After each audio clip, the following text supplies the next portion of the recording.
Good morning. आपको याद होगा कि जब भी हम लोग छुट्टी के बाद वापस मिलते थे तो मेरा आपसे हमेशा पहला क्वेश्चन यही होता था कि आपकी छुट्टी कैसी रही, आपने इस छुट्टी में क्या किया, आप पढ़े या नहीं पढ़े, रिवीज़न हुआ या नहीं हुआ। आप छुट्टी के बाद वापस जब क्लासरूम में मिलते थे हम लोग, फ़र्स्ट क्लास जो होता था उसमें बहुत सारे स्टूडेंट को हम खड़ा करते थे और ये पूछते थे कि आप कौन कौन सा टॉपिक रिवीज़न किए हो, आप हमें बताएं। तो कोई भी छुट्टी हो, किसी भी छुट्टी के बाद जब हम लोग वापस मिलते थे तो हमारा पहला क्वेश्चन आपसे यही होता था कि आपकी छुट्टी कैसी रही। बट शायद इस बार ये क्वेश्चन पूछने की कोई ज़रूरत नहीं है कि ये छुट्टी कैसी रही। ये सबको पता है कि ये छुट्टी हमारे साथ क्या कर रही है। देखा जाए तो सिर्फ हम और आप नहीं, पूरी दुनिया, पूरा वर्ल्ड इस परेशानी में, इस प्रॉब्लम में फंसी हुई है। और सबसे बड़ी प्रॉब्लम की बात यह है कि कुछ निश्चित नहीं है, कुछ फिक्स नहीं है कि कब सिचुएशन बेटर हो पाएगा, कब सिचुएशन नॉर्मल हो पाएगा, कब चीज़ें आसान हो पाएंगी, कब चीज़ें नॉर्मल हो पाएंगी, कब हमारा पुराना लाइफ वापस आ पाएगा, कब हम लोग वापस पहले वाली ज़िंदगी में चले जाएंगे। जो ज़िंदगी हम लोग जी रहे थे वो ज़िंदगी वापस कब हमें मिलेगी, कब हम लोग वहाँ पर आ पाएंगे, ये कुछ निश्चित नहीं है। सबसे बड़ी प्रॉब्लम इसमें यही है। स्टार्टिंग में हमने भी काफ़ी वेट किया कि सिचुएशन थोड़ा नॉर्मल हो जाए तो हम लोग क्लासरूम में जैसे पढ़ते थे वो क्लास स्टार्ट हम लोग कर सकें। बट जैसे जैसे समय आगे बढ़ रहा था तो हमको लगा कि प्रॉब्लम तो और बढ़ता ही चला जा रहा है। बीच बीच में बहुत सारे स्टूडेंट का रिक्वेस्ट भी आता था, सर प्लीज़ आप ऑनलाइन स्टार्ट कर दें, हम लोग कुछ हम लोग पढ़ना स्टार्ट कर देंगे घर में। तो स्टार्टिंग में हमको लगा कि शायद सबके पास ये फैसिलिटीज़ नहीं हो पाए। अगर हम ऑनलाइन क्लास दे भी देते हैं तो सारे स्टूडेंट को मेरा क्लास नहीं पहुंच पाए, किसी स्टूडेंट को छूट भी जाए तो हमें लगा कि अभी थोड़ा वेट कर लें तो ज़्यादा बेटर होगा। बट धीरे धीरे अब लग रहा है कि वेट करना बेकार है। वेट करने का मतलब है कि टाइम का लॉस करना। तो हमें लगा कि जो हम लोग के पास टेक्नोलॉजी है, आप ऑनलाइन या फिर यूट्यूब, जो भी आप एक रास्ता ले लें और उससे हम लोग क्लास स्टार्ट करते हैं। इसमें दो बातें होंगी कि कुछ स्टूडेंट ऐसे होंगे जो क्लास कर पाएंगे और कुछ स्टूडेंट ऐसे भी होंगे, हो सकता है जिनके पास ये फैसिलिटी नहीं हो और मजबूरी में वो क्लास नहीं कर पाएँ। तो जो स्टूडेंट क्लास कर रहे हैं, जिनको ये फैसिलिटी है, जिनके पास ये क्लास पहुंच पा रहा है, आप बहुत अच्छे से क्लास को देखो, क्लास पढ़ें। जैसे हम लोग क्लासरूम में पढ़ते थे बिल्कुल हम लोग कोशिश करेंगे कि हम वैसे ही आपको हम लोग पढ़ें। तो जिन स्टूडेंट के पास ये फैसिलिटीज़ हैं, आप अच्छे से पढ़ोगे, नोट्स भी साथ साथ बनाते रहना है आपको। लेकिन वो स्टूडेंट जिसके पास ये फैसिलिटीज़ नहीं है, नहीं क्लास मिल पा रहा है, तो उन्हें ज़्यादा परेशान होने की ज़रूरत नहीं है। आप कोशिश करोगे, जितना हो सके आप कोशिश करोगे कि आपको ये क्लास मिल जाए। बट कोशिश इतनी ज़्यादा नहीं होनी चाहिए कि आप कोई गलत रास्ता पे आ जाओ, आप अनसेफ हो जाओ, आपको कोई ऐसा कदम अभी उठा लो जिससे आपको प्रॉब्लम हो जाए। इतना कोशिश नहीं करना है। बस कोशिश उतना करना है कि आप सेफ़ रह सको और आपको क्लास मिल जाए। और अगर क्लास आपको नहीं मिल पाया तो कोई परेशानी की बात नहीं है। जब हम लोग वापस आएंगे तो हम कोई ना कोई एक रास्ता देखेंगे जिससे कि वो सब स्टूडेंट जिसका क्लास मिस हुआ है, हम वापस उसको क्लास प्रोवाइड कर सकें, क्लास उसको दे सकें। तो इसलिए आप कोशिश करोगे कि आपको क्लास मिल जाए। बट अगर आपको क्लास मिल जाता है तो कोई उटपटांग हरकत करने की कोई ज़रूरत नहीं है जिससे हम और आपको परेशानी हो जाए।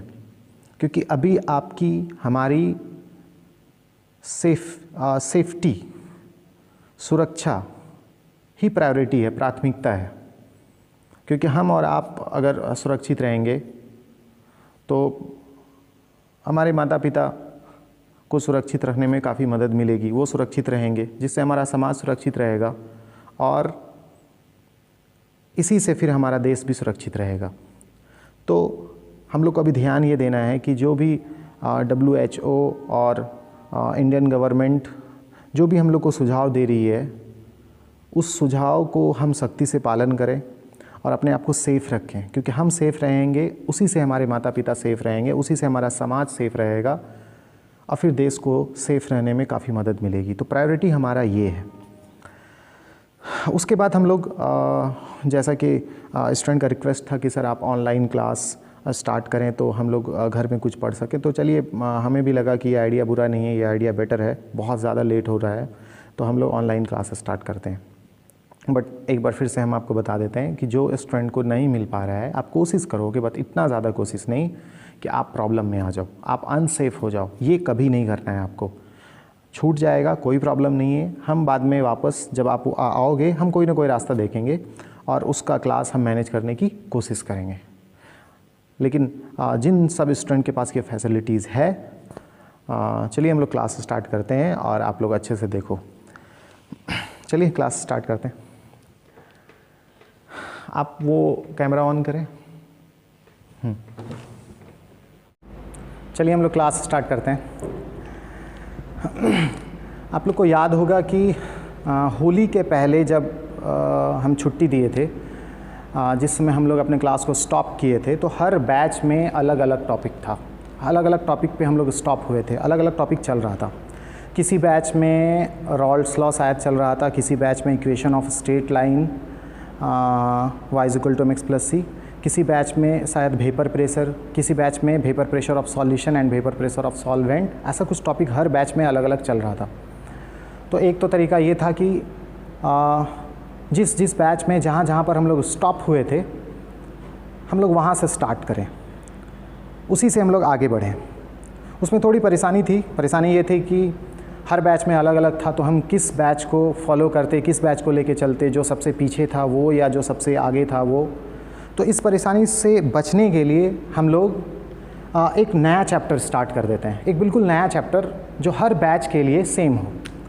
और जो जहाँ पर हम लोग स्टॉप किए थे, जब हम लोग वापस मिलेंगे क्लासरूम में, तो हम लोग फिर जहाँ जहाँ पर स्टॉप किए थे वहाँ से आगे बढ़ जाएंगे। थोड़ा सा रिवाइज़ कर लेंगे, जो पीछे हम लोग पढ़े हैं उस चैप्टर को थोड़ा रिवाइज़ कर लेंगे, और उसके बाद फिर जिस टॉपिक पे हम लोग स्टॉप हुए थे वहाँ से हम लोग आगे बढ़ लेंगे, तो वो ज़्यादा अच्छा रहेगा। और अभी हम लोग एक नया चैप्टर स्टार्ट कर लेते हैं, एक नया चैप्टर ले लेते हैं, जिससे फ़ायदा ये होगा कि हर बैच के स्टूडेंट के लिए ये सेम रहेगा। आप सब लोग आराम से समझ सकते हैं उसको। तो हमको लगा ये ज़्यादा बेटर है। और फिर वो जहाँ पर हम लोग स्टॉप किए थे, जब हम लोग वापस क्लासरूम में मिलेंगे, उस समय हम लोग वहाँ से आगे बढ़ के उसको कंप्लीट करेंगे अच्छे से। तो सारे चैप्टर तो हम लोग को पढ़ना ही है, तो कोई एक चैप्टर हम लोग को ले लेना था। तो हम लोग अभी स्टार्ट करने वाले हैं सरफेस केमिस्ट्री। एक चैप्टर हम लोग सेलेक्ट किए हैं कि सरफेस केमिस्ट्री हम लोग पढ़ते हैं। तो चलिए स्टार्ट किया जाए surface chemistry.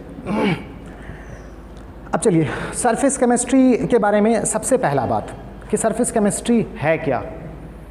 Simple answer, surface chemistry chemistry का एक चैप्टर है, केमिस्ट्री का एक ब्रांच है, केमिस्ट्री का एक टुकड़ा है, केमिस्ट्री का एक भाग है, केमिस्ट्री का एक शाखा है, कुछ भी कह सकते हो। केमिस्ट्री बहुत बड़ा है, उस बहुत बड़े केमिस्ट्री में सरफेस केमिस्ट्री एक छोटा सा टुकड़ा है। उस पूरे केमिस्ट्री का एक टुकड़ा है सरफेस केमिस्ट्री, एक ब्रांच है, एक शाखा है।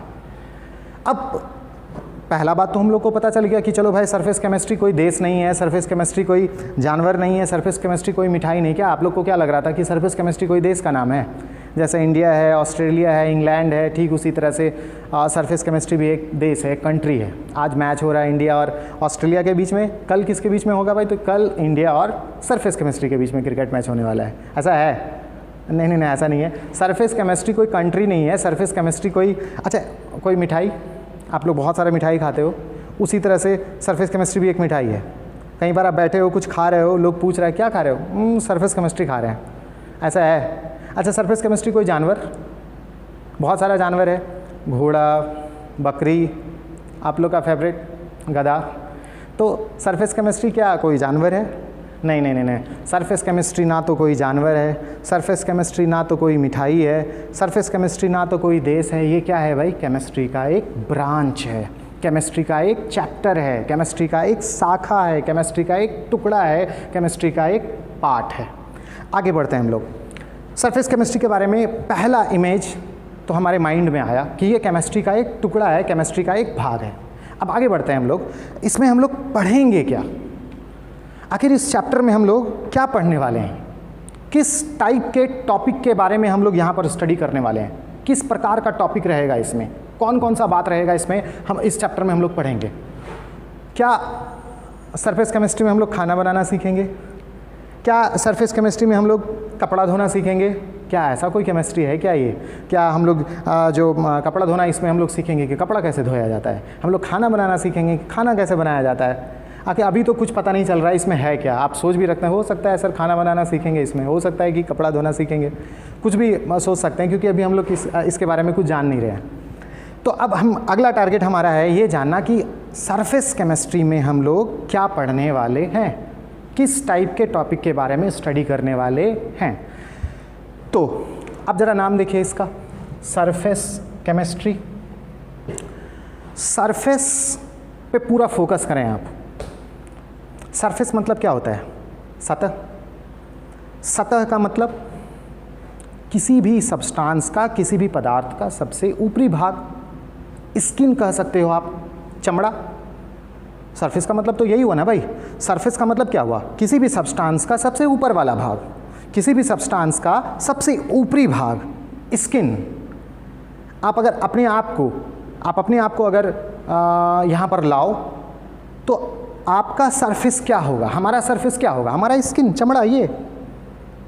उसी तरह से हर सब्सटेंस का अपना ऊपरी सरफेस है। तो ऊपरी जो सबसे ऊपर वाला हिस्सा होगा, जो सबसे ऊपर वाला भाग होगा, उसी को हम लोग क्या कहते हैं? Surface, simple. तो सरफेस केमिस्ट्री को सुनते हुए हमको कुछ तो आइडिया आ रहा है कि हो ना हो इसमें वो सब टॉपिक होगा, वो सब बातें हम लोग इसमें पढ़ने वाले हैं जिसका रिलेशन कहीं ना कहीं से सरफेस से है, सतह से है, सबसे ऊपर वाले भाग से है। तो अभी कुछ हम लोग नहीं जान रहे हैं, बट सिर्फ नाम देख के हम इतना इमेजिन तो कर लिए, इतना तो सोच लिए कि ये एक ऐसा केमिस्ट्री है, ये एक ऐसा केमिस्ट्री है जिसमें हम लोग इंटरनल पार्ट के बारे में नहीं पढ़ने वाले हैं, किसी भी सब्सटेंस के अंदरूनी भाग के बारे में नहीं पढ़ने वाले हैं। कहाँ पर के बारे में पढ़ने वाले हैं? सतह के बारे में, सरफेस के बारे में, वो सब जो सरफेस पर होता है। तो हम लोग सतह के बारे में पढ़ने वाले हैं। थोड़ा और आगे बढ़ते हैं हम लोग। सबसे पहला बात, सरफेस केमिस्ट्री के बारे में आप लोग क्या सीखे? केमिस्ट्री का एक ब्रांच है। दूसरा बात, इसमें हम लोग पूरी तरह से कंसंट्रेट कहाँ पर करेंगे? सरफेस पर। सरफेस पर, ठीक है, आगे बढ़िए थोड़ा और। सरफेस पर तो ठीक है, बट सरफेस पर जितने भी प्रोसेस होते हैं वो सब के बारे में हम लोग को यहाँ पर पढ़ना है। सरफेस पर जो भी फिनोमिना मतलब घटना, प्रक्रिया, प्रोसेस, तो सरफेस पर जो सब फिनोमिना होता है वो सब फिनोमिना के बारे में, वो सब प्रोसेस के बारे में हम लोग यहाँ पर पढ़ने वाले हैं। सरफेस के बारे में तो पढ़ेंगे, बट सरफेस पर जितने भी फिनोमिना होते हैं, जितने भी घटनाएं होती हैं, कहाँ पर? अंदर में नहीं, सरफेस पर जितने भी घटना सरफेस पर होती हैं, वो सब घटनाओं के बारे में जहाँ पर हम लोग पढ़ेंगे, उसी को हम लोग कहते हैं सरफेस केमिस्ट्री। ज़रा स्टार्ट कीजिए। सरफेस केमिस्ट्री के बारे में अभी हम लोग क्या क्या आइडिया ले चुके हैं। सबसे पहले ये केमिस्ट्री का एक ब्रांच है, केमिस्ट्री का एक ब्रांच है, एक चैप्टर है, एक टुकड़ा है, एक पार्ट है। दूसरा, इसमें हमारा पूरा कंसंट्रेशन सरफेस पे रहेगा। अब आगे बढ़ते हैं, थोड़ा सा और इसको एक्सप्लेन कीजिए। सरफेस पे तो रहेगा, लेकिन कैसे भाई? तो वो सब घटना, वो सब फिनोमिना जो सरफेस पर होती हैं, जो सतह पर होती हैं, वो सारी घटनाओं के बारे में हम लोग इस चैप्टर में हम लोग पढ़ने वाले हैं। और वो सब घटना, वो सब प्रक्रिया, वो सब काम जो सतह पर होती हैं, उसे हम लोग बार बार बोलेंगे सतह पर होने वाली घटना। इंग्लिश में सरफेस फिनोमिना, इंग्लिश में सरफेस फिनोमिना। तो वर्ड यूज़ कीजिएगा, बार बार हम लोग यूज़ करेंगे सरफेस फिनोमिना, तो आप तुरंत समझ जाओगे सरफेस फिनोमिना मतलब वो सब काम, वो सब प्रोसेस, वो सब फिनोमिना, वो सब प्रक्रिया जो सतह पर होती हैं, उसे हम लोग क्या कह देंगे? सरफेस फिनोमिना, सतह पर होने वाली घटना। और सतह पर होने वाली घटनाओं, जितना भी सतह पर होने वाली घटना है, वो सब के बारे में जहाँ पर पढ़ेंगे, जिस चैप्टर में हम लोग पढ़ेंगे, उसी को हम लोग कह देंगे सरफेस केमिस्ट्री। अब आपको सरफेस केमिस्ट्री पूरा क्लियर हुआ? अब देखें तो सब कुछ हम लोग को धीरे धीरे क्लियर हो गया। सरफेस केमिस्ट्री का एक ब्रांच है, इसमें पूरी तरह से हम लोग कंसंट्रेट करेंगे किस पर? सरफेस पर। तीसरी बात, कंसंट्रेट तो सरफेस पर करेंगे, बट सरफेस पे कैसे कंसंट्रेट करेंगे? तो सरफेस पर जितने भी फिनोमिना होते हैं, सरफेस पर जितने भी घटनाएं होती हैं, वो सब के बारे में हम लोग यहाँ पर पढ़ने वाले हैं, इस चैप्टर में पढ़ने वाले हैं, जिसका नाम हम लोगों ने रखा है सरफेस केमिस्ट्री। अब जरा एग्जाम्पल सोचिए कि सरफेस फिनोमिना समझ रहे हो ना आप, सतह पर होने वाली घटना। अब आप सोचो कि आप अपने डेली लाइफ में, आप अपने इर्द गिर्द कौन कौन सा सरफेस फिनोमिना आप एज्यूम कर पा रहे हो? क्या आपके इर्द गिर्द कोई सरफेस फिनोमिना, मतलब सतह पर होने वाली घटना हो रही हैं? आप करते हो ऐसा कुछ? सोचो।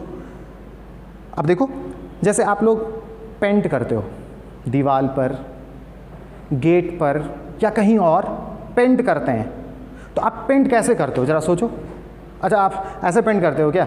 दीवार पे पेंट करना है तो पहले हम लोग किसी से उसका ईंट निकाल लिए, फिर अंदर में पेंट किए, फिर ईंट लगाए, फिर बाहर में पेंट किए। ऐसा करते हैं क्या? नहीं, ऐसा तो हम लोग नहीं करते हैं। ऐसा कोई करता है तो वो तो कुछ पता नहीं उसको क्या कहेंगे हम लोग, लेकिन हम लोग तो ऐसा नहीं करते हैं भाई। जो नॉर्मल इंसान है वो तो ऐसा नहीं करेगा। तो पेंट हम लोग कैसे, कहाँ पर करते हैं? वॉल के सबसे ऊपरी वाली भाग पर, मतलब सतह पर, ताकि हम वॉल को प्रोटेक्ट कर सकें, वॉल को सुरक्षित रख सकें, थोड़ा अच्छा भी दिखेगा, लेकिन मेन तो रीज़न है उस वॉल को प्रोटेक्ट करना। तो खैर, पेंट करना कहाँ पर हो रहा है? इंटरनल पार्ट में या सरफेस में? इंटरनल पार्ट में या सरफेस में? सरफेस में। तो आप पेंट करने को कह सकते हो कि ये एक सरफेस फिनोमिना है। और इस सरफेस फिनोमिना के बारे में जहाँ पर भी हम लोग पढ़ेंगे उसको हम लोग क्या कहेंगे? Surface chemistry. अब आगे बढ़ते हैं हम लोग थोड़ा। चलिए हम लोग कोई दूसरा एग्जाम्पल सोचते हैं, और कोई एग्जाम्पल आप सोचो दूसरा, आप जो इर्द गिर्द या डेली लाइफ में आप हमेशा यूज़ करते हैं और वो सरफेस फिनोमिना है। कोई आप एग्जाम्पल सोचो। जैसे देखो, आप क्रीम लगाते हैं, थोड़ा बेटर दिखने के लिए, थोड़ा फ्रेश दिखने के लिए आप क्रीम लगाते हो। तो जरा आप सोचो कि क्रीम लगाना क्या सरफेस फिनोमिना है? अच्छा, क्रीम आप लगाते कैसे हो? क्रीम, चलो ठीक है, क्रीम आप लगाते हो भाई थोड़ा फ्रेश फील सकें, बेटर दिख सकें, या ऑयल लगाते हो आप हाथ में या फिर कहीं पर भी आप लगा रहे हो। तो ये किस टाइप का फिनोमिना है? ज़रा सोचिए आप। ठीक है, बेटर या फ्रेश फील करने के लिए आप क्रीम तो लगाते हैं, तो आप क्रीम क्या करते हैं? क्रीम कैसे लगाते हो, या फिर क्रीम का यूज़ कैसे करते हो? आप एक गिलास में पानी लेते हैं, उसमें क्रीम थोड़ा घोल लेते हैं, फिर पी लेते हैं, ताकि अंदर जाएगा तो ब्राइटनेस अंदर से बाहर आएगी। ऐसा तो नहीं करते हैं ना हम लोग। क्रीम जनरली जो लगाते हैं, फेस पे लगाते हो या हाथ पे लगाते हो, जहाँ पर भी आप लगा रहे हो, हम लोग कहाँ लगाते हैं? सरफेस पर। तो क्रीम लगाने में भी तो वही बात दिख रही है कि क्रीम जो हम लोग लगा रहे हैं इंटरनल पार्ट में हम लोग नहीं लगा रहे हैं। कहाँ पर लगा रहे हैं? सरफेस पे लगा रहे हैं। तो आप क्रीम लगाने को भी सरफेस फिनोमिना, मतलब सतह पर होने वाली घटना कह सकते हो। ये भी एक एग्जाम्पल हो गया। तो पेंट करना या क्रीम लगाना, ये सब का सब हम देख पा रहे हैं कि सरफेस फिनोमिना, सतह पर होने वाली घटना का एक एग्जाम्पल है। और ये सब फिनोमिना, सतह पर होने वाली घटना के बारे में हम लोग जहाँ पर पढ़ेंगे उसी को हम लोग क्या कहेंगे? Surface chemistry. तो हम लोग पूरी तरह से समझ पाए कि सरफेस केमिस्ट्री में हम लोग क्या स्टडी करने वाले हैं। इसमें हम लोग खाना बनाना नहीं सीखने वाले हैं, हम लोग इसमें कपड़ा धोना नहीं सीखने वाले हैं, हम लोग इसमें सरफेस फिनोमिना पढ़ने वाले हैं, सतह पर होने वाली घटना पढ़ने वाले हैं। कहाँ पर कैसी फिनोमिना? सतह पर होने वाली घटना हम लोग पढ़ने वाले हैं। तो चलिए हम लोग जो इतना अच्छे से समझे हैं इसको, अब इसको वर्ड में कलेक्ट करते हैं, वर्ड में जोड़ते हैं और एक डेफिनेशन बनाते हैं, एक अच्छा सा डेफिनेशन बनाते हैं। आप स्टार्टिंग से समझिए, स्टार्टिंग से सोचिए आप क्या क्या सीख पाए। तो सरफेस केमिस्ट्री के बारे में सबसे पहला बात सीखिए कि ये केमिस्ट्री का एक ब्रांच है। तो केमिस्ट्री का एक ब्रांच है, इसको अगर हम लोग इंग्लिश में डेफिनेशन देना चाहें तो हम लोग क्या कहना पसंद करेंगे? The branch of chemistry. अच्छा, आगे बढ़ते हैं। इसमें हम लोग क्या पढ़ने वाले हैं? Surface phenomena. तो आगे उस डेफिनेशन भी कह देते हैं, इन विच मतलब जिसमें, वी स्टडी मतलब हम लोग पढ़ेंगे, क्या पढ़ेंगे भाई? About surface phenomena. The branch of chemistry in which we study about surface phenomena are called surface chemistry. एक और बात यहाँ पर कि इस क्लास को हम कौन सा मीडियम में रखते हैं, हिंदी या इंग्लिश? तो अगर दोनों मीडियम के लिए अलग अलग अगर रखने का कोशिश करते हैं हम, तो 2 बैच देना पड़ता, 2 बार क्लास, ऐसा कुछ थोड़ा प्रॉब्लम होता। तो हम सोच रहे हैं कि एक ही क्लास में दोनों को मैनेज करने का कोशिश करते हैं, देखते हैं आगे कैसा क्या होता है नहीं होता है। तो हम लोग अभी दोनों में पढ़ेंगे, हिंदी में भी और इंग्लिश में भी। इंग्लिश वाले जो हैं वो इंग्लिश को फॉलो कीजिएगा, हिंदी वाले जो हैं वो हिंदी को फॉलो कीजिएगा। और जैसे हम लोग क्लासरूम में फुल एनर्जी के साथ पढ़ते थे, आपको यहाँ पर भी फुल एनर्जी के साथ पढ़ना है। जिस तरह से आप क्लासरूम में नोट्स बनाते जाते थे, आपको यहाँ पर भी नोट्स बनाते जाना है। हिंदी वाले हिंदी में आप नोट्स बनाइएगा, वो भी आपको यहाँ पर से मिलता रहेगा। इंग्लिश मीडियम में जो भी थे वो इंग्लिश में अपना नोट्स आप बनाते जाओगे, तो नोट्स जैसे आप क्लासरूम में बनाते थे बिल्कुल वैसा ही आपको बनाते जाना है। तो चलिए, इंग्लिश का डिफिनेशन तो हमने अभी आपको बताया।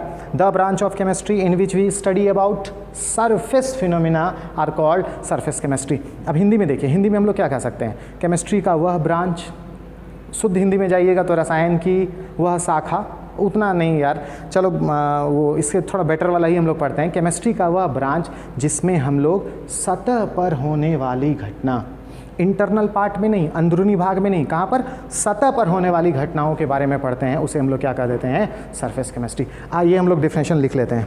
आप चाहो तो मेरे साथ डिफिनेशन भी लिख सकते हो, अदरवाइज़ जब हम लिखना कंप्लीट कर लेंगे तो आप स्क्रीनशॉट भी ले सकते हो। चलिए हमें डिफिनेशन बताइए, क्या डिफिनेशन हम लोग अभी सेलेक्ट किए हैं, क्या डिफिनेशन हम लोग बनाए हैं, चलो बताओ। सबसे पहले क्या लिखा जाए? The branch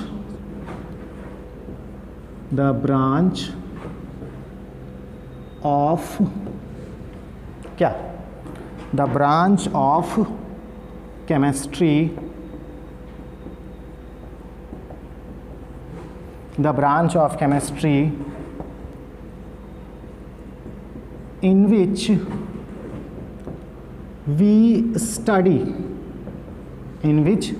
study about surface phenomena. We study about surface phenomena. किस टाइप का फिनोमिना हम लोग को पढ़ना है? Surface phenomena. Surface phenomena are called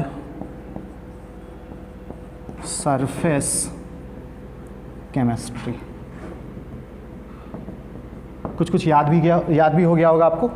एक बार डिफिनेशन फिर से बोलते हैं हम लोग। The branch of chemistry in which we study about surface phenomena are called surface chemistry. Hindi में क्या कहिएगा आप लोग, हिंदी मीडियम के स्टूडेंट जो भी हैं?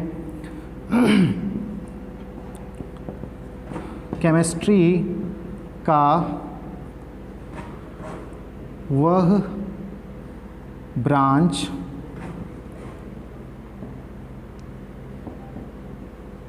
जिसमें हम लोग, है ना, केमिस्ट्री का वह ब्रांच जिसमें हम लोग सतह पर, देखो कहाँ पर? सतह पर होने वाली घटनाओं के बारे में अध्ययन करते हैं। ठीक है, केमिस्ट्री का वह ब्रांच जिसमें हम लोग सतह पर होने वाली, कहाँ पर? सतह पर होने वाली घटनाओं के बारे में अध्ययन करते हैं, उसे सरफेस केमिस्ट्री कहते हैं। दोनों मीडियम को एनफ टाइम मिला होगा, काफ़ी समय मिला होगा, आप उसको नोट भी कर सकें। फिर भी अगर नोट नहीं कर पाए तो आप फटाक से इसका स्क्रीनशॉट ले लो, फिर हम लोग आगे बढ़ते हैं।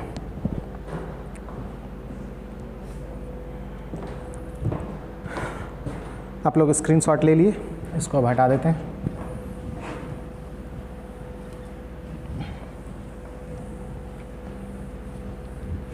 अब इस चैप्टर में हम लोग जो पहला टॉपिक पढ़ने वाले हैं, फर्स्ट टॉपिक, वो है एडजॉर्प्शन।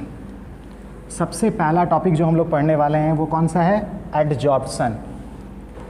हिंदी में एडजॉर्प्शन को हम लोग कहते हैं अधिशोषण।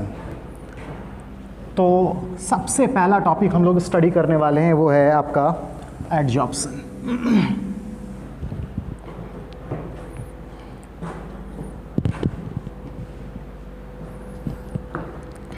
चलिए हेडिंग हम लोग देते हैं एडजॉर्प्शन।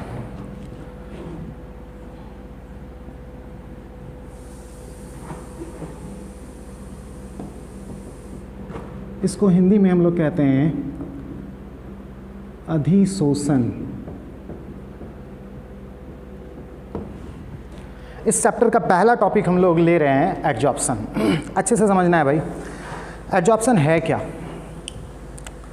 स्टार्ट करें एडजॉर्प्शन के बारे में। सबसे पहली बात आप सीखिए, एडजॉर्प्शन एक प्रोसेस है। एडजॉर्प्शन क्या है? एक प्रोसेस है। अब वही प्रोसेस, जैसे दौड़ना एक प्रोसेस है, टहलना एक प्रोसेस है, थप्पड़ मारना एक प्रोसेस है, चोरी करना एक प्रोसेस है, ठीक उसी तरह से हमारा एडजॉर्प्शन भी एक प्रोसेस है। तो सबसे पहली बात तो समझ में आया कि एडजॉर्प्शन एक प्रोसेस है। हिंदी में आप कह सकते हो प्रक्रिया है, काम है, वर्क है। तो एडजॉर्प्शन एक प्रोसेस है। अब थप्पड़ मारना में तो हम लोग जानते हैं कि किसी का अगर मान लो थप्पड़ मारना कहीं पर हुआ तो किसी का गाल लाल हो जाता है। आप देखोगे कि जो है बहुत ज़बरदस्त साउंड भी होता है, तो आप वहाँ से पता कर लेते हो, वहाँ से समझ जाते हो कि हाँ लगा किसी को। तो थप्पड़ मारना तो हम लोग पहचान लेते हैं।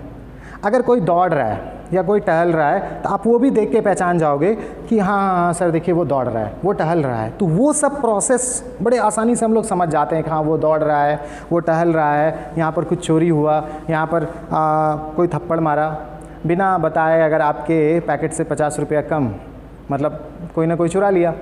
तो ये सब प्रोसेस तो हम समझ पा रहे हैं। ठीक उसी तरह से एडजॉर्प्शन के बारे में भी हमने कह दिया कि एडजॉर्प्शन एक प्रोसेस है। तो आखिर इसमें होता क्या है, कैसे पहचानेंगे कि देखिए ये एडजॉर्प्शन हो रहा है। प्रोसेस तो हमने कह दिया, प्रोसेस तो है, लेकिन इस प्रोसेस में होता क्या है।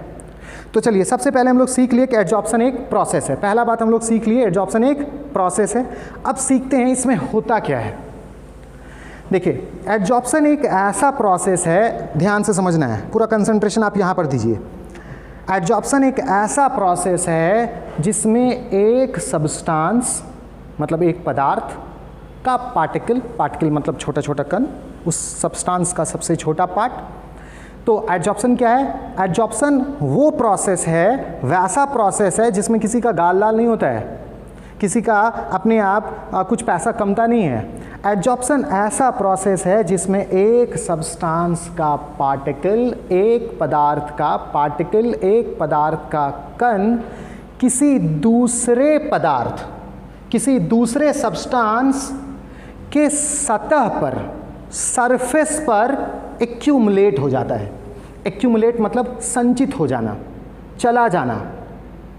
तो एडजॉर्प्शन के बारे में हमने क्या कहा? ये एक ऐसा प्रोसेस जिसमें एक पदार्थ, एक सब्सटेंस का पार्टिकल, एक सब्सटेंस का पार्टिकल किसी दूसरे सब्सटेंस के सरफेस पे, सरफेस मतलब सबसे ऊपरी भाग, अंदर नहीं।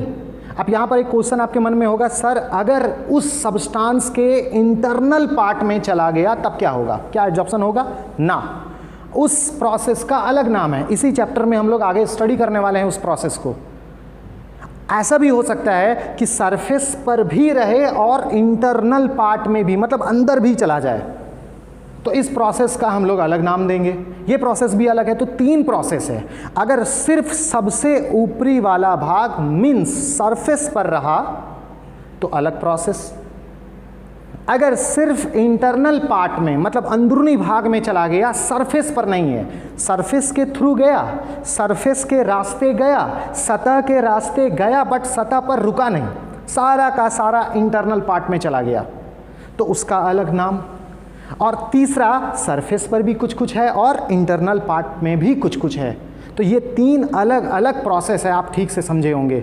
सरफेस पर आना अलग, सिर्फ इंटरनल पार्ट में आना अलग, और सरफेस के साथ साथ इंटरनल पार्ट में भी आना अलग, ये 3 प्रोसेस है। तो अभी हम लोग जो पढ़ने वाले हैं एडजॉर्प्शन, उस एडजॉर्प्शन में एक सब्सटेंस का पार्टिकल किसी दूसरे सब्सटेंस के सिर्फ सरफेस पर एक्यूमुलेट होता है, सिर्फ सरफेस पर जाता है, सिर्फ सरफेस पर संचित होता है, अंदरूनी भाग में नहीं, दोनों जगह नहीं, सिर्फ कहाँ पर, सतह पर, सिर्फ कहाँ पर, सरफेस पर। तो एडजॉर्प्शन के बारे में कुछ हम लोग सीख पाए। सबसे पहला एडजॉर्प्शन क्या है, एक प्रोसेस है। सबसे पहली बात, एडजॉर्प्शन क्या है, एक प्रोसेस है। एडजॉर्प्शन क्या है भाई, एक प्रोसेस है। और इस प्रोसेस में होता क्या है, तो एक सब्सटेंस का पार्टिकल किसी दूसरे सब्सटेंस के सिर्फ सरफेस, ध्यान रखने लायक बात है ये, सिर्फ सरफेस पर एक्यूमुलेट होता है, सिर्फ सरफेस पर चला जाता है, उसी को हम लोग कहते हैं एडजॉर्प्शन। उसी को हम लोग क्या कहते हैं, एडजॉर्प्शन। अब चलिए इसको हम लोग अपने डेली लाइफ से कनेक्ट करते हैं। तो आप दूध या चाय के साथ आप वो बिस्किट खाते होंगे, एक हार्ड वाला, जनरली बिहार, झारखंड और ये आसपास के इलाके में बहुत ज़्यादा फेमस है वो। राउंड राउंड गोल ऐसा रहता है, थोड़ा फुला हुआ, मोटा, बहुत हार्ड बिस्किट होता है। आप समझ पा रहे होंगे किस बिस्किट के बारे में बात कर रहे हैं। राउंड राउंड और काफ़ी कड़ा होता है, हार्ड होता है वो बिस्किट। तो उस बिस्किट को आप ना दूध में या टी में आप डालो, बट ज़्यादा समय के लिए नहीं, आप डालो और फिर निकाल लो। तो अब जैसे डालिएगा, अब वापस निकाल लीजिएगा, तो आप, लेकिन ये तुरंत, ज़्यादा टाइम नहीं, ज़्यादा देर कीजिएगा तो फिर वो अलग प्रोसेस होना स्टार्ट हो जाएगा। तो हम लोग डाले और निकाल लिए, उसके बाद हम लोग ऑब्जर्व कहते हैं, महसूस करते हैं कि उस बिस्किट के, वो जो हार्ड ऐसा बिस्किट था, कड़ा ऐसा बिस्किट था, अब उसके सरफेस पर आप ऐसे फिंगर को आप ऐसे करो तो आप देखोगे कि वो गीला हो चुका है, उसका सरफेस उखड़ रहा है धीरे धीरे, वो गीला हो चुका है। तो गीला इसलिए ना हुआ क्योंकि दूध या चाय उसके सतह पर गया। आप उसी समय उस बिस्किट को आप तोड़ो, उस बिस्किट को जब आप तोड़ोगे तो आप देखोगे अंदर में अभी भी क्रंची है, अंदर अभी भी सूखा है, अंदर अभी भी ड्राई है। इसका मतलब क्या है कि जब हमने उसको दूध या टी में डाला तो टी या मिल्क या दूध जो भी है वो उसके सतह को गीला किया, सबसे ऊपरी वाले भाग को गीला किया, मतलब सतह पर गया, मतलब सतह पर गया, उसके सरफेस पर गया, सबसे ऊपरी भाग पर गया। लेकिन उसको जब हम लोग तोड़ते हैं तो इंटरनल पार्ट, अंदरूनी भाग अभी भी ड्राई, क्रंची, सूखा मिल रहा है। इसका मतलब है अंदर तो नहीं गया, सतह के अंदर तो नहीं गया, हम लोग नहीं जाने दिए, कंडीशन कुछ और था। लेकिन यहाँ पर रिजल्ट देखिए आप, रिजल्ट ये है कि वो बिस्किट का सिर्फ सरफेस गीला हुआ है, अंदर सूखा है। सिर्फ सरफेस गीला हुआ है मीन सिर्फ सरफेस पे गया है, और अंदर अगर गीला है, अगर ड्राई है, इसका मतलब है कि अंदर में कुछ नहीं गया है, सरफेस गीला है, मतलब सरफेस पर दूसरा सब्सटेंस, दूध या फिर टी जो भी है वो आया है, लेकिन अंदर अभी भी सूखा है। इसका मतलब है कि अंदर में कोई भी सब्सटेंस, दूध, टी, कुछ भी अभी नहीं पहुंचा है। तो आप किसको क्या कह सकते हो कि ये सरफेस के साथ साथ इंटरनल दोनों फिनोमिना है, या फिर सिर्फ सरफेस पर हुआ। जब हम लोग बिस्किट को दूध में डाले तो वो दूध जो है वो उस बिस्किट के सिर्फ सरफेस पर गया, या इंटरनल पार्ट में गया, या सरफेस और इंटरनल पार्ट दोनों में गया। तो हमारा आंसर होगा कि सिर्फ और सिर्फ सरफेस पर गया। और वो प्रक्रिया, वो प्रोसेस जिसमें एक सब्सटेंस मतलब मिल्क या टी किसी दूसरे सब्सटेंस मतलब बिस्किट के सिर्फ सरफेस पर जाता है, सिर्फ सरफेस गीला है ना, मतलब सिर्फ सरफेस पे गया है, अंदर सूखा है ना, मतलब अंदर नहीं गया है, तो सिर्फ सरफेस पर गया है। तो सिर्फ सरफेस पर जाने वाले प्रोसेस को हम लोग क्या कहते हैं, एडजॉर्प्शन। वो प्रोसेस जिसमें एक सब्सटेंस का मॉलिक्यूल्स किसी दूसरे सब्सटेंस के सिर्फ सरफेस पर एक्यूमुलेट होता है, उसी को हम लोग क्या कहते हैं, एडजॉर्प्शन। समझ आया आपको? एक सब्सटेंस का पार्टिकल, एक सब्सटेंस का मॉलिक्यूल्स कहाँ जाना है, किसी दूसरे सब्सटेंस के सरफेस पर, किसी दूसरे सब्सटेंस के सिर्फ और सिर्फ सरफेस पर, कहीं और नहीं, सिर्फ सरफेस पर। इंटरनल पार्ट में गया तो उस प्रोसेस का नाम अलग हो जाएगा, दोनों जगह गया तो नाम अलग हो जाएगा। कहाँ पर हमको भेजना है, कहाँ पर जाना है, सिर्फ और सिर्फ सरफेस पर। अब चलिए थोड़ा स्टार्ट करें हम लोग फिर से। एडजॉर्प्शन के बारे में क्या क्या सीख लिए? एडजॉर्प्शन के बारे में सबसे पहली बात सीखे कि ये एक प्रोसेस है। दूसरी बात हम लोग सीखे कि इसमें एक सब्सटेंस का पार्टिकल किसी दूसरे सब्सटेंस के सरफेस पर एक्यूमुलेट हो जाता है, किसी दूसरे सब्सटेंस के सरफेस पर चला जाता है, उसी को हम लोग क्या कहते हैं? एडजॉर्प्शन। आप पेंट लगाना आप देखें, स्टार्टिंग में एग्जाम्पल जो देखे थे वो भी तो एडजॉर्प्शन का एग्जाम्पल है। पेंट एक सब्सटेंस, दीवार दूसरा सब्सटेंस, तो ये पेंट कहाँ जाता है? उस दीवार के इंटरनल पार्ट में या सिर्फ सरफेस पर? सिर्फ सरफेस पर। तो ये पेंट लगाना भी एडजॉर्प्शन का ही एक एग्जाम्पल है। ऑयल आप लगा रहे हो, क्रीम लगा रहे हो, जो स्टार्टिंग में हमने एक एग्जाम्पल लिया था, तो क्रीम या ऑयल जो हम लोग लगा रहे हैं जनरली कहाँ लगाते हैं? सबसे ऊपर वाले भाग में, सरफेस पे। तो सरफेस पर अगर लगा रहे हैं तो इसको भी हम कह सकते हैं कि ये एडजॉर्प्शन का ही एक एग्जाम्पल आ रहा है। तो एडजॉर्प्शन हमने सीख लिया। एडजॉर्प्शन किसको बोलोगे? एक ऐसा प्रोसेस है जिसमें एक सब्सटेंस का पार्टिकल किसी दूसरे सब्सटेंस के सरफेस पर एक्यूमुलेट हो जाता है। चलो अब हम लोग इस पूरे को जो समझे हैं इसको हम लोग डेफिनेशन बनाते हैं। डेफिनेशन स्टार्ट कैसे करोगे आप? सोचो। सबसे पहले आप एडजॉर्प्शन के बारे में क्या सीखे? सबसे पहले हम लोगों ने एडजॉर्प्शन के बारे में सीखा कि ये एक प्रोसेस है, तो लिख लिया जाए द प्रोसेस। ओके, आगे क्या सीखे? याद कीजिए, इसमें क्या होता है? एक सब्सटेंस का पार्टिकल किसी दूसरे सब्सटेंस के सरफेस पर एक्यूमुलेट होता है, तो हम लोग बोल देते हैं the process in which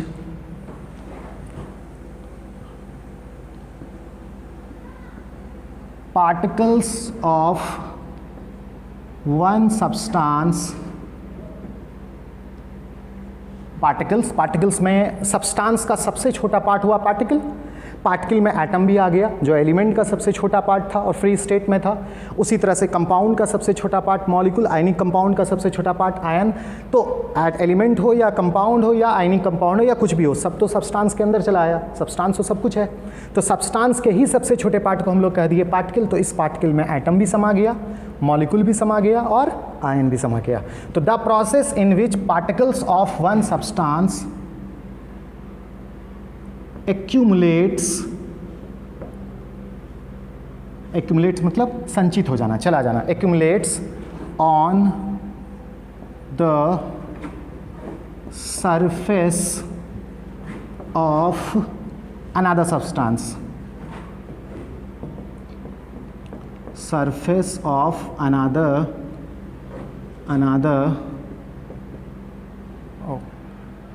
on the surface of another substance. Okay, on the surface of another substance is called adsorption.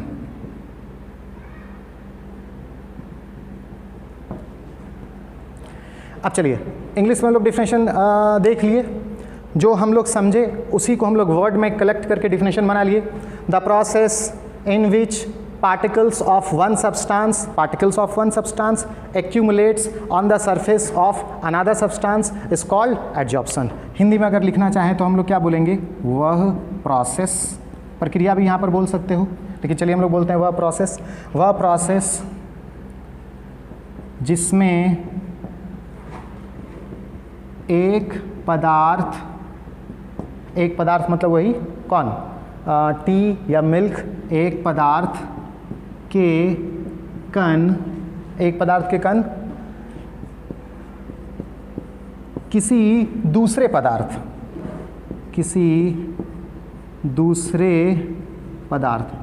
जो एग्जांपल में हम लोग क्या लिए थे जनरली, वो बिस्किट, किसी दूसरे पदार्थ के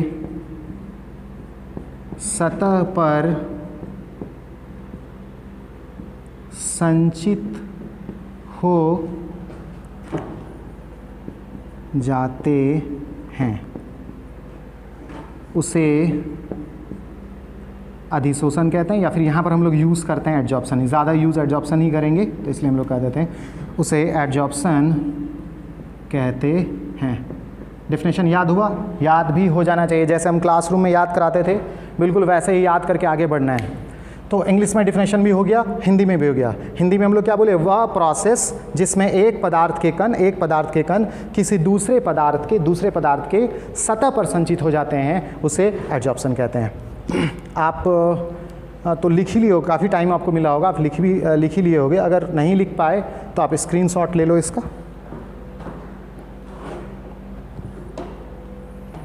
ले लिए। चलिए इसको हटाते हैं। अब ना एडजॉर्प्शन को हम लोग फिगर से समझते हैं थोड़ा।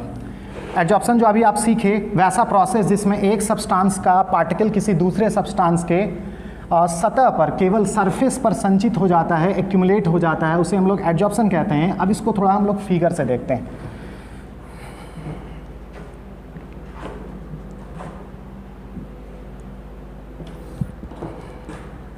चलिए हम लोग फिगर बनाएं थोड़ा।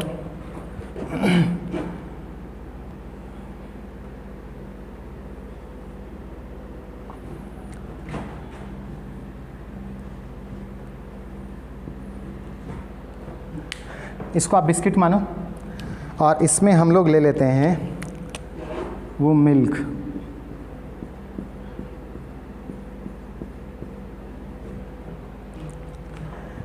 और ये बिस्किट, आप सोच रहे होंगे सर इतना बड़ा बिस्किट और इसको अगर इसमें डालना होगा तो ये जाएगा अंदर कैसे? अरे बेवकूफ़, इसको भी तो इसके ऊपर में डाल सकते हैं, बेवकूफ़।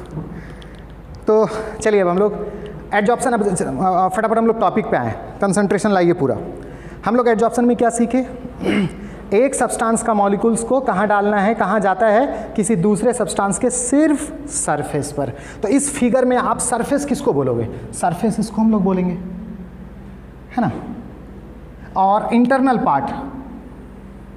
पार्ट किसको बोलेंगे हम लोग? इसको बोलेंगे, है ना। ये हमारा इंटरनल पार्ट हो गया और ये हमारा सरफेस हो गया, है ना। ये हमारा इंटरनल पार्ट, ये हमारा सरफेस हो गया। तो अगर एडजॉर्प्शन को अगर हमको इस फिगर से दिखाना है तो हम लोग देखो क्या कर रहे हैं, इस दूध को या फिर इस सब्सटेंस को हम लोग इस पर डाल रहे हैं। तो देखिए हम लोग इसको डाल देते हैं इस पर, चला गया। तो अब ये सब्सटेंस मिल्क है या दूध जो भी है यार, इस बिस्किट पर हम लोग इसको डाल दिए। तो बहुत ज़्यादा नहीं, थोड़ा सा, इतना सा कि सिर्फ सतह पर रहे। तो सिर्फ सतह पर, सिर्फ सरफेस पर देखिए चला गया। अभी फिगर आपको ड्रॉ नहीं करना है, फिगर के पहले भी हम कुछ बताएंगे, इसलिए आप थोड़ा समझो पहले। देखिए एक सब्सटेंस का पार्टिकल किसी दूसरे सब्सटेंस के सिर्फ और सिर्फ सरफेस पर चला गया। ये है इंटरनल पार्ट। इंटरनल पार्ट में तो नहीं गया, अगर इंटरनल पार्ट में जाता तो फिर हम लोग उसको अलग नाम देते, कुछ अलग कहते, लेकिन अभी सिर्फ और सिर्फ सरफेस पे गया है। तो हम लोग सीख चुके हैं वैसा प्रोसेस, वैसा प्रक्रिया जिसमें एक सब्सटेंस का पार्टिकल किसी दूसरे सब्सटेंस के सिर्फ सरफेस पर जाता है, उसे हम लोग एडजॉर्प्शन कहते हैं। तो हम लोग साफ साफ कहेंगे कि ये फिगर हमें शो कर रहा है एडजॉर्प्शन। क्या हमें शो कर रहा है?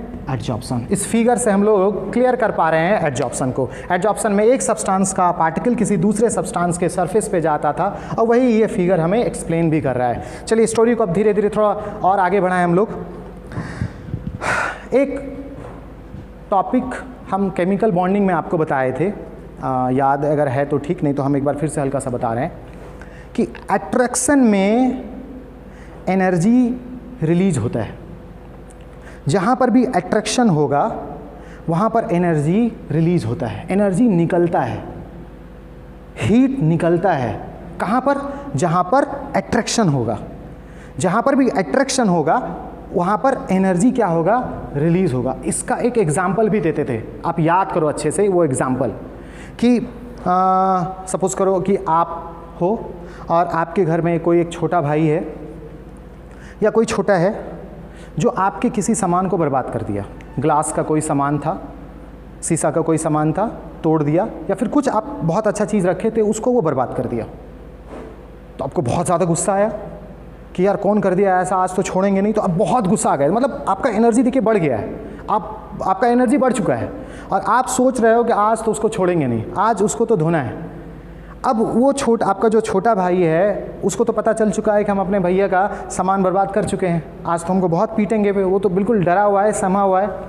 तो आप उसको डांटने के लिए, पीटने के लिए या फिर कुछ करने के लिए जब आप उसके पास जाते हो, तो जैसे वो छोटा भाई आपको देखता है तो डरा हुआ बेचारा तो है ही कि आज तो हम भैया का सामान बर्बाद कर चुके हैं, तो हमें डांट तो पड़ेगी, नहीं तो पीटेंगे तो ज़रूर, कुछ ना कुछ ऐसा होने वाला है। तो वो बेचारा पहले से बहुत डरा हुआ है, मासूम सा चेहरा बनाया, अब बड़े प्यार से आपको कहा कि भैया अब ऐसा नहीं करेंगे, आज छोड़ दीजिए हमको। मतलब कुछ ऐसा बोला, इतना मासूमियत के साथ बोला कि आप पूरा गुस्से के साथ गए थे, फुल एनर्जी के साथ गए थे कि आज तो धोएंगे, आज तो करेंगे। तो आप इस टाइप से जा रहे हो पूरा गुस्सा में, तो क्या है, आपका एनर्जी बढ़ चुका है, आपका जो इंटरनल एनर्जी है वो थोड़ा सा हाई हो चुका है।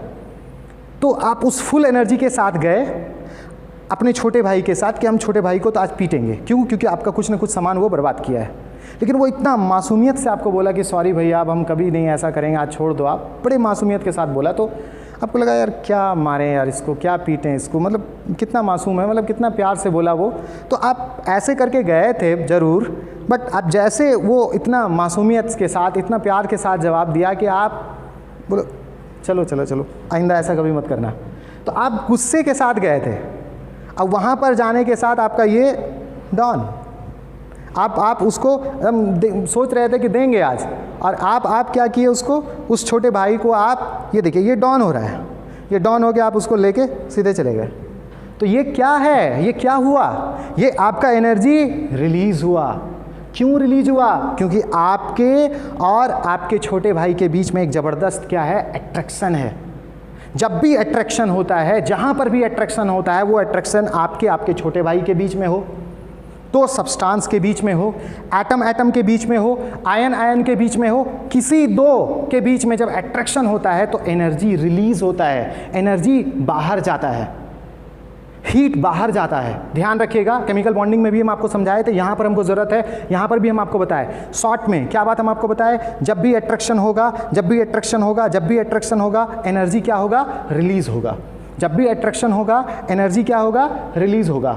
और रिलीज मतलब क्या हुआ, बाहर निकलना। बाहर निकलने को हम लोग क्या कहते हैं, एग्जिट।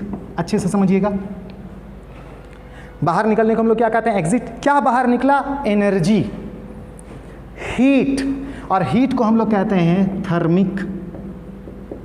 इस दोनों वर्ड को अगर हम लोग कंबाइन करें तो एक वर्ड बनता है एक्सोथर्मिक। क्या वर्ड बन गया, एक्सोथर्मिक। तो एक्सोथर्मिक कितने वर्ड से मिलकर बना है, दो, एक एक्सो और दूसरा थर्मिक। एक्सो किससे बना था भाई, एग्जिट से, और एग्जिट का मतलब क्या हुआ, बाहर निकलना, और थर्म का मतलब क्या हुआ, हीट।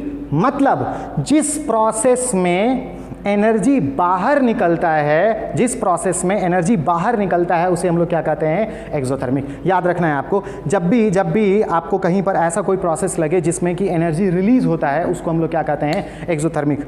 एक्सोथर्मिक। चाय आप रख दिए, हॉट टी, गर्म चाय आप रख दिए, तो आप देखते हैं वो चाय धीरे धीरे ठंडा होने लगा।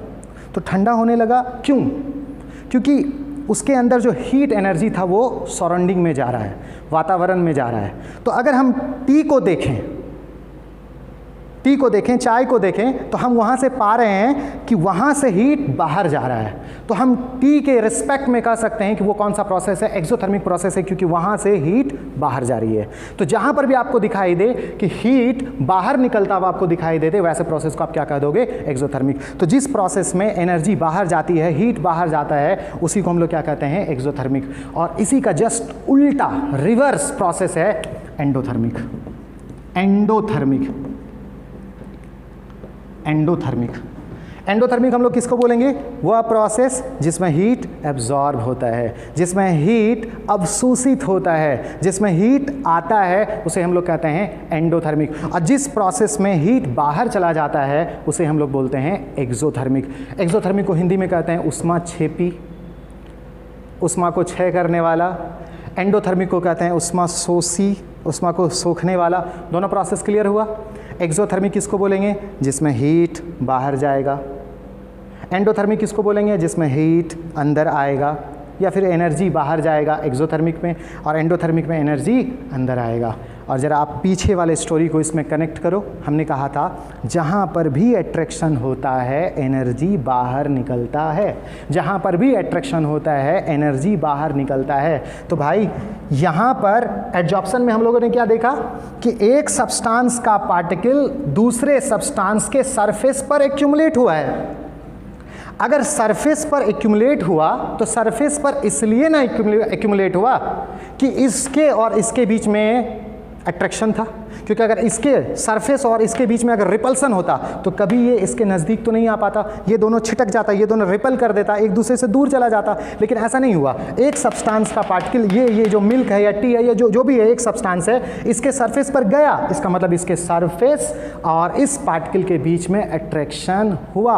और हम लोग सीखे हैं कि जब भी अट्रैक्शन होती है, जहाँ पर भी अट्रैक्शन होगा वहाँ पर एनर्जी रिलीज होगा। तो अगर यहाँ पर मॉलिक्यूल्स आ रहा है, इसका एक ही मतलब है, पार्टिकल अगर आ रहा है, इसका साफ साफ मतलब है कि इस पार्टिकल और सरफेस के बीच में अट्रैक्शन है। और जहाँ पर भी अट्रैक्शन होगा वहाँ से एनर्जी रिलीज होगी। क्या रिलीज होगी? एनर्जी रिलीज होगी या फिर हीट रिलीज होगी।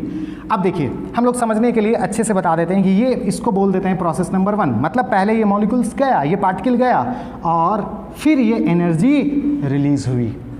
तो एडजॉर्प्शन में क्या होता था? एक सब्सटेंस का पार्टिकल किसी दूसरे सब्सटेंस के सरफेस पर जाता था। तो सरफेस पर गया मीन्स सरफेस और इसके बीच में अट्रैक्शन है, और जहाँ पर भी अट्रैक्शन होती है वहाँ पर एनर्जी रिलीज होती है। और जिस प्रोसेस में एनर्जी रिलीज हो उस प्रोसेस को हम क्या कहते हैं? Exothermic process. कौन सा प्रोसेस? Exothermic process. तो सारे स्टोरी से एक बात तो सामने आ गया, वो ये कि ये जो एडजॉर्प्शन है वो एक्सोथर्मिक प्रोसेस है। क्यों? क्योंकि एडजॉर्प्शन में एक पार्टिकल दूसरे सब्सटेंस के सरफेस पे आता है, मीन्स सरफेस और इसके बीच में अट्रैक्शन है, और अगर अट्रैक्शन है तो एनर्जी रिलीज होगी, और जिस प्रोसेस में एनर्जी रिलीज होती है उसे हम लोग एक्सोथर्मिक प्रोसेस कहते हैं। तो इस फिगर के पहले हम लोग एक एरो पॉइंट लिखना चाहेंगे। क्या? वो ये कि adsorption is an exothermic process. Adsorption is an exothermic process. Hindi में क्या बोलोगे? फटाफट बोल दो। एडजॉर्प्शन एक ऊष्माक्षेपी भी आप कह सकते हो, लेकिन हम लोग एक्सोथर्मिक प्रोसेस यूज करेंगे। एडजॉर्प्शन एक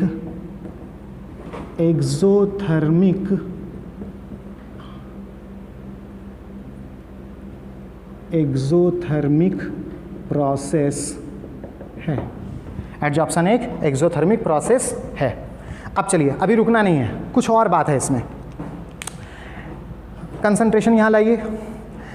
एडजॉर्प्शन में क्या था? एक सब्सटेंस का पार्टिकल किसी दूसरे सब्सटेंस के सरफेस पर जा रहा था।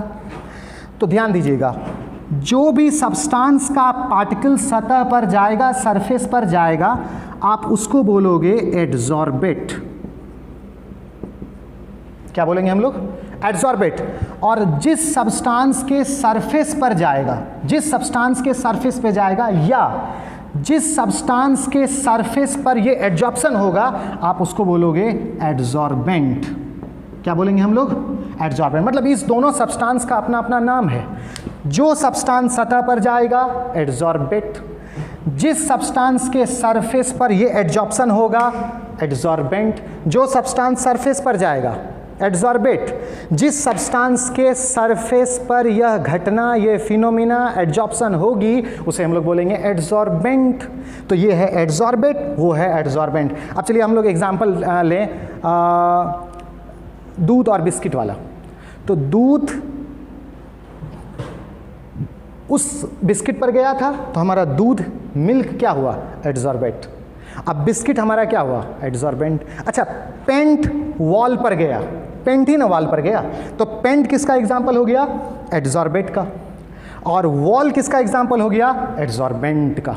तो दो चीज़ हम लोग सीखे यहाँ पर, और एक एडजॉर्बेट और दूसरा एडजॉर्बेंट। एडजॉर्बेट हम लोग किसको बोलेंगे? वो सब्सटेंस जो सरफेस पर जाएगा, वो सब्सटेंस जो सतह पर जाएगा। एडजॉर्बेट हम लोग किसको बोलेंगे? जो सब्सटेंस सतह पर जाएगा, सरफेस पर जाएगा। और एडजॉर्बेंट, एडजॉर्बेंट आप किसको कहिएगा? वो सब्सटेंस जिसके सरफेस पर, जिसके सतह पर ये एडजॉर्प्शन की घटना होगी, जिसके सतह पर कोई आएगा, उसे हम लोग कह देंगे एडजॉर्बेंट। दोनों क्लियर हो गया? शॉर्ट में एक बार फिर, एडजॉर्बेट जो सरफेस पर जाएगा, एडजॉर्बेंट जिसके सरफेस पर ये एडजॉर्प्शन होगा। तो एक को हमने कहा एडजॉर्बेट, दूसरे को हमने कहा एडजॉर्बेंट। दोनों क्लियर है? अब हम लोग एडजॉर्बेट और एडजॉर्बेंट दोनों का डेफिनेशन एक एक करके लिखते हैं और हम लोग अभी लिखेंगे, बट आप वो एरो पॉइंट और इसके साथ स्क्रीनशॉट ले लो, और अगर आप कॉपी कर लियो तो अच्छी बात, नहीं तो स्क्रीनशॉट आप ले लो। आप ले लिए स्क्रीनशॉट। अब चलिए हम लोग इस दोनों का डेफिनेशन लिखते हैं। स्टार्ट करते हैं एडजॉर्बेट से ही, इसको हटा देते हैं। अब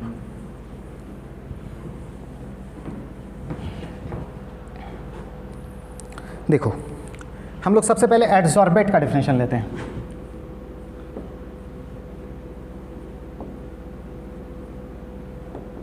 एडजॉर्बेट, इसे हिंदी में कहते हैं अधिशोष्य। अधिशोष्य। चलिए हम लोग फटाफट इसका डेफिनेशन बना लें। तो सबसे पहली बात, अब इसको प्रोसेस मत बोल देना, ये प्रोसेस नहीं है, ये क्या है, एक सब्सटेंस है, और ऐसा सब्सटेंस जो दूसरे सब्सटेंस के सरफेस पर जाता है। अब यहाँ पर देखिए डेफिनेशन में हम लोग सब्सटेंस ही लेंगे, एडजॉर्बेंट आप मत यूज़ कीजिएगा, क्योंकि एडजॉर्बेंट अगर यूज़ करोगे तो एडजॉर्बेट के डेफिनेशन में एडजॉर्बेंट कनेक्ट हो जाएगा, ये इसका डेफिनेशन इस पर डिपेंड करने लगेगा। तो हम चाहते हैं कि इसका डेफिनेशन बिल्कुल फ्री हो, इस पर डिपेंड नहीं करे, इस वजह से हम लोग इसको एक सब्सटेंस ही मानेंगे। तो चलिए एडजॉर्बेट का डेफिनेशन देते हैं। क्या बोलोगे आप लोग? द सब्सटेंस, मतलब वैसा सब्सटेंस विच एक्यूमुलेट, जो संचित हो जाता है, कहाँ पर? On the surface of another substance, है ना। इसको अगर हम इसका डेफिनेशन देना चाहें तो क्या देंगे? द सब्सटेंस विच एक्यूमुलेट, जो चला जाता है, जो संचित हो जाता है, कहाँ पर है? सिर्फ और सिर्फ सरफेस पर। और सरफेस किसका? तो दूसरे सब्सटेंस का। तो चलिए इसी को हम लोग वर्ड में बनाएं। क्या बोलेंगे हम लोग? द सब्सटेंस, ठीक है, the substance which accumulate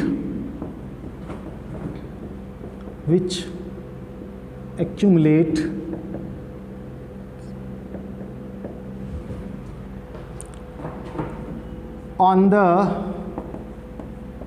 surface of another substance. The substance which accumulate on the surface of another substance is called adsorbate. The substance which accumulate on the surface of another substance is called adsorbate. अब चलिए इसका हिंदी में definition लिखने के लिए हम इसे हटा दें।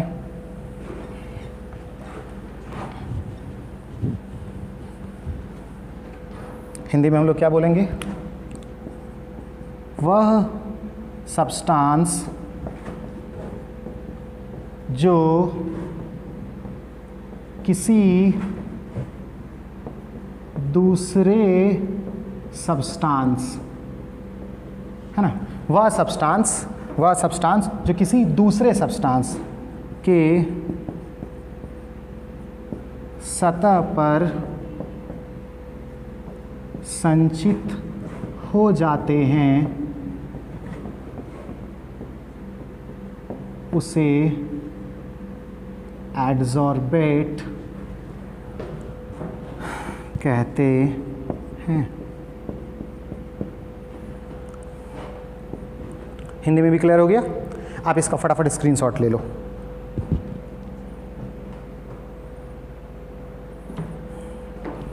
ले लिए?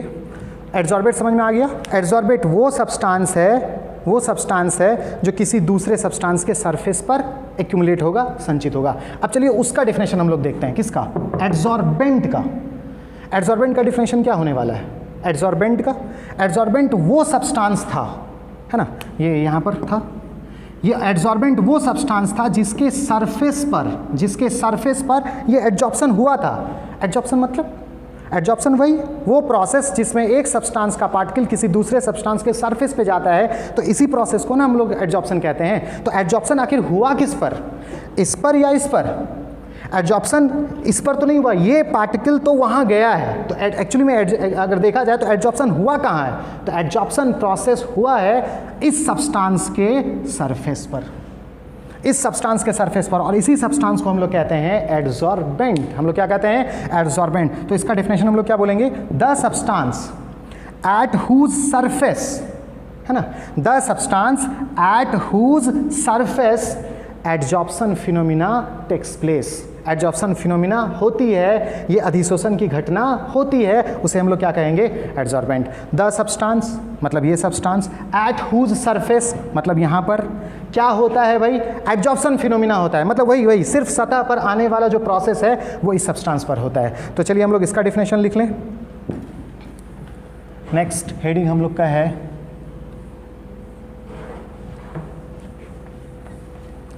एड्सॉर्बेंट।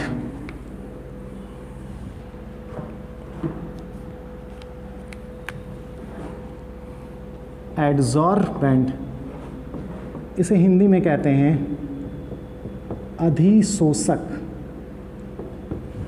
क्या कहते हैं? अधिशोषक। आप चाहो तो इसका डेफिनेशन खुद से लिखने का कोशिश करो। चलिए स्टार्ट करें हम लोग। क्या लिखना है बताइए? सबसे पहले क्या लिखेंगे? द सब्सटेंस, है ना, द सब्सटेंस। आगे बताइए। इसी के सरफेस पर ना एड्जॉर्प्शन होता है, तो उस बात को लिखना है। The substance at whose surface, at whose surface मतलब जिसके सरफेस पर क्या होता है? एड्जॉर्प्शन की घटना, अधिशोषण की घटना होती है। तो the substance at whose surface, at whose surface adsorption phenomena takes place, adsorption phenomena takes place is called adsorbent। ठीक है, अब चलिए हिंदी में हम लोग लिख लें। क्या बोलेंगे भाई? वह सब्सटेंस, समझ पा रहे हैं? वह सब्सटेंस मतलब वो वाला जिसके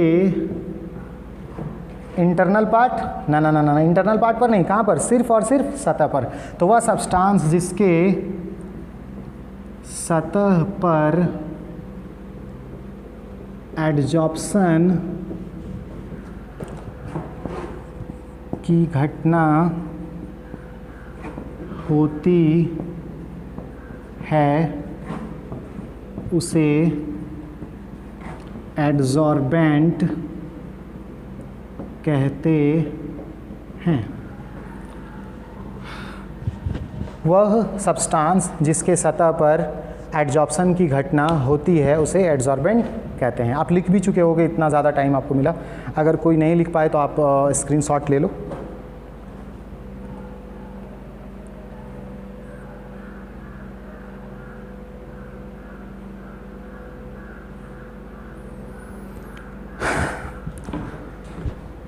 अब हो गया।